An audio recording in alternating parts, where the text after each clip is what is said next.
Yang pertama ada tujuan pembelajaran, yaitu memahami pentingnya manajemen bakat global dalam organisasi multinasional, termasuk tantangan dalam menarik dan mempertahankan ekspatriat, menganalisis tujuan, serta jenis ekspatriasi berdasarkan peran dan durasi.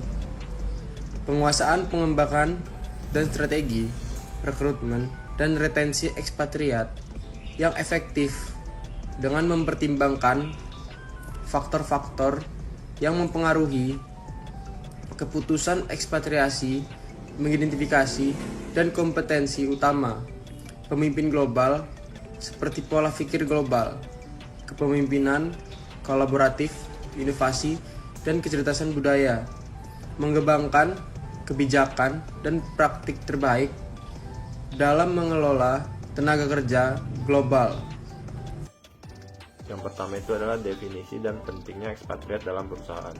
Ekspatriat adalah individu yang bekerja secara legal di luar negara asalnya untuk mencapai tujuan karir atau bisnis. Mereka sering direlokasi oleh perusahaan atau memilih sendiri untuk bekerja di luar negeri. Penggunaan ekspatriat dalam perusahaan menjadi salah satu strategi utama dalam memperluas bisnis, mengembangkan bakat global, dan mempertahankan keunggulan kompetitif. Ekspatriat juga punya peran penting dalam perusahaan, terutama itu dalam membantu mengisi posisi yang membutuhkan keterampilan spesifik yang mungkin tidak tersedia dalam tenaga kerja lokal. Selain itu, juga mereka berfungsi sebagai jembatan dalam transfer budaya dan teknologi antar cabang perusahaan yang tersebar di berbagai negara. Selanjutnya adalah tantangan dalam memperoleh dan mempertahankan ekspatriat. Yang pertama itu adalah biaya tinggi. Ekspatriat itu biasanya menerima paket kompensasi yang lebih besar dibandingkan tenaga kerja lokal. Paket ini tuh terdiri dari gaji, tunjangan akomodasi, tunjangan pendidikan bagi anak-anak mereka, dan asuransi kesehatan serta biaya relokasi. Kemudian ada kompleksitas hukum dan administratif. Setiap negara memiliki regulasi ketenaga kerjaan yang berbeda, termasuk persyaratan visa, pajak, dan aturan ketenaga kerjaan. Kemudian yang ketiga ada kesenjangan budaya dan adaptasi. Ekspatriat sering menghadapi tantangan dalam beradaptasi dengan lingkungan kerja dan budaya lokal. Yang keempat yaitu risiko kehilangan pesaing. Jika ekspatriat tidak diberikan insentif yang cukup, mereka mungkin tergoda untuk pindah ke perusahaan pesaing yang menawarkan paket kompensasi lebih menarik. Kemudian yang terakhir yaitu masalah repatriasi.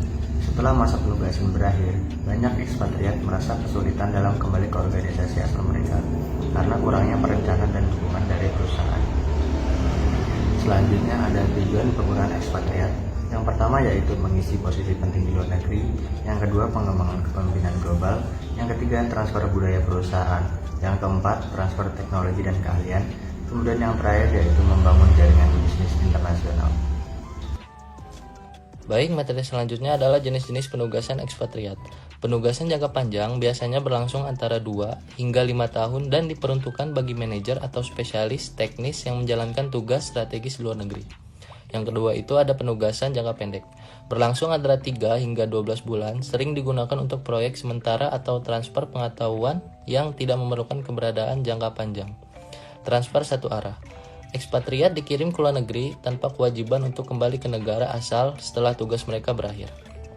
Yang keempat ada penugasan berulang, rotasi antar cabang internasional untuk mengembangkan pengalaman global secara luas.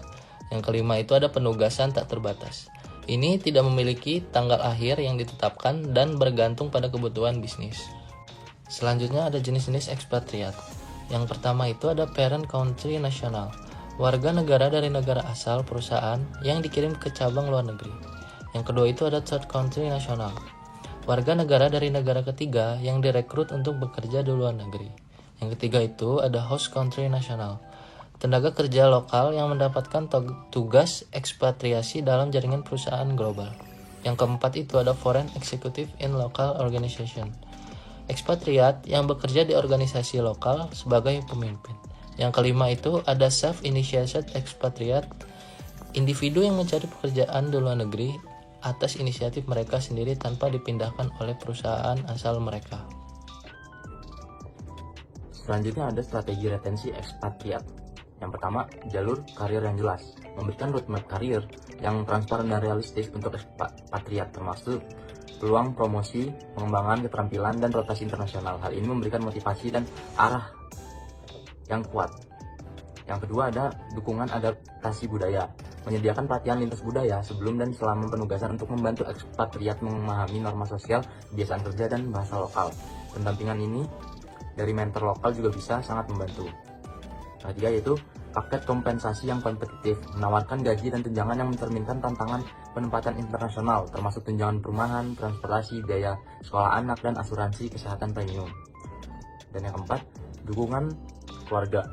Fasilitas untuk pasangan dan anak ekspatriat seperti peluang kerja untuk pasangan, sekolah internasional, dan komunitas sosial dapat meningkatkan kepuasan keluarga secara keseluruhan yang berdampak pada keinginan ekspatriat untuk bertahan. Dan yang terakhir yaitu komunikasi keberlanjutan. Membangun komunikasi terbuka dan rutin antara ekspatriat dengan kantor pusat dan manajemen HR ini menciptakan rasa keterhubungan, memungkinkan penyelesaian cepat terhadap isu-isu yang muncul. Yang selanjutnya ada pemimpin global dalam dunia VUCA. Dalam bisnis modern ditandai dengan volatilitas, ketidakpastian, kompleksitas, dan ambiguitas. VUCA mempengaruhi cara organisasi menjalankan operasinya di tingkat global. Volatilisasi mengacu pada perubahan yang cepat dan tidak terduga dalam pasar. Sementara ketidakpastian berkaitan dengan kurangnya kepastian dan dalam perencanaan jangka panjang. Kompleksitas muncul akibat keterkaitan antara berbagai faktor ekonomi, sosial, dan politik yang memengaruhi bisnis. Sedangkan ambiguitas mencerminkan situasi yang sulit dipahami karena berbagai interpretasi dan yang mungkin terjadi. Pemimpin global dalam lingkungan VUCA harus memiliki visi yang jelas, fleksibilitas dan dalam berpikir, dan kemampuan mengambil keputusan berdasarkan data serta intuisi. Mereka harus mampu mengelola tim lintas budaya, memahami tren teknologi, dan memastikan keberlanjutan bisnis dalam kondisi yang dinamis. Materi berikutnya adalah kompetensi kunci pemimpin global. Kepemimpinan digital. Pemimpin global harus mampu memahami dan mengadopsi teknologi digital untuk meningkatkan efisiensi dan inovasi dalam organisasi. Lalu, kecerdasan budaya. Dalam dunia bisnis yang semakin terintegrasi secara global, pemimpin harus memiliki pemahaman yang mendalam tentang perbedaan budaya. Lalu yang ketiga ada pola pikir global. Pemimpin global harus memiliki perspektif internasional dalam mengambil keputusan. Mereka perlu memahami dinamika pasar global, peraturan bisnis di berbagai negara, serta strategi masuk ke pasar baru. Lalu ada kepemimpinan kolaboratif. Di era globalisasi, tidak ada perusahaan yang dapat berkembang secara optimal tanpa kerjasama dengan berbagai pihak. Pemimpin global harus dapat membangun jaringan profesional yang kuat, bekerja sama dengan berbagai pemangku kepentingan, serta menciptakan lingkungan kerja yang inklusif dan kolaboratif. Lalu ada kepemimpinan inovatif. Pemimpin global harus memiliki kemampuan untuk mendorong kreativitas dan inovasi di dalam organisasi. Mereka harus mampu mengenali tren industri, mengembangkan solusi baru untuk tantangan bisnis, serta mendorong budaya inovasi di tempat kerja. Berikutnya yaitu strategi pengembangan pemimpin global. Yang pertama, program pelatihan internasional. Perusahaan dapat mengadakan pelatihan lintas budaya, rotasi kerja internasional, dan program mentoring dengan pemimpin yang berpengalaman dalam lingkungan global. Yang kedua, eksposur terhadap pengalaman multinasional. Pemimpin yang sedang berkembang harus diberikan kesempatan untuk bekerja di berbagai negara dan berkolaborasi dengan tim lintas budaya guna mengasah kemampuan mereka dalam mengelola organisasi secara global. Yang ketiga, pembelajaran berbasis teknologi. Pemimpin harus terus mengembangkan keterampilan mereka dalam teknologi digital melalui kursus online, sertifikasi profesional, dan pelatihan berbasis data. Yang keempat ada membangun jaringan global. Salah satu cara efektif untuk memperluas wawasan kepemimpinan global adalah dengan terlibat dalam forum internasional, menghadiri konferensi global, serta menjalin hubungan dengan pemimpin dari berbagai negara. Dan yang terakhir yaitu fokus pada keberlanjutan dan etika global. Pemimpin global yang sukses harus memiliki pemahaman mendalam tentang tanggung jawab sosial perusahaan atau CSR dan praktik bisnis yang berkelanjutan. Di sini saya akan menjelaskan tentang pemimpin global yang sukses. Yang pertama yaitu ada Satya Nadella sebagai CEO Microsoft. Satya Nadella dikenal karena transformasi digital yang dipimpin di Microsoft. Ia mendorong inovasi berbasis cloud computing dan kecerdasan buatan yang membuat Microsoft tetap kompetitif di era digital. Selanjutnya itu ada Indra Nooyi, mantan CEO Pepsi & Co. Indra Nooyi sukses memimpin strategi ekspansi global Pepsi & Co. dan memperkenalkan konsep keberlanjutan dalam industri makanan dan minuman.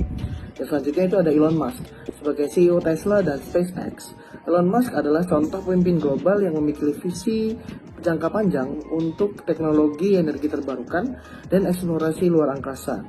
Ia mengembangkan Tesla sebagai pemimpin industri mobil listrik dan memperkenalkan inovasi berkelanjutan melalui SpaceX.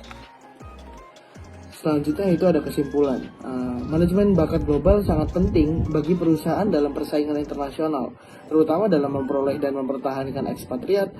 Ekspatriat sendiri berperan dalam pengisian posisi strategis, pengembangan manajemen, dan transfer budaya perusahaan. Untuk menarik dan mempertahankan mereka, perusahaan perlu memahami tujuan ekspatriasi, jenis penugasan internasional, serta kategori ekspatriat yang tersedia. Manajemen bakat global harus terintegrasi dengan strategi perusahaan agar lebih efektif dalam retensi bakat dan pencapaian tujuan bisnis. Selain itu, pemimpin global harus siap menghadapi lingkungan bisnis yang penuh ketidakpastian dengan pengembangan kompetisi seperti kepemimpinan digital, kecerdasan budaya, pola pikir global, kepemimpinan kolaboratif dan inovatif.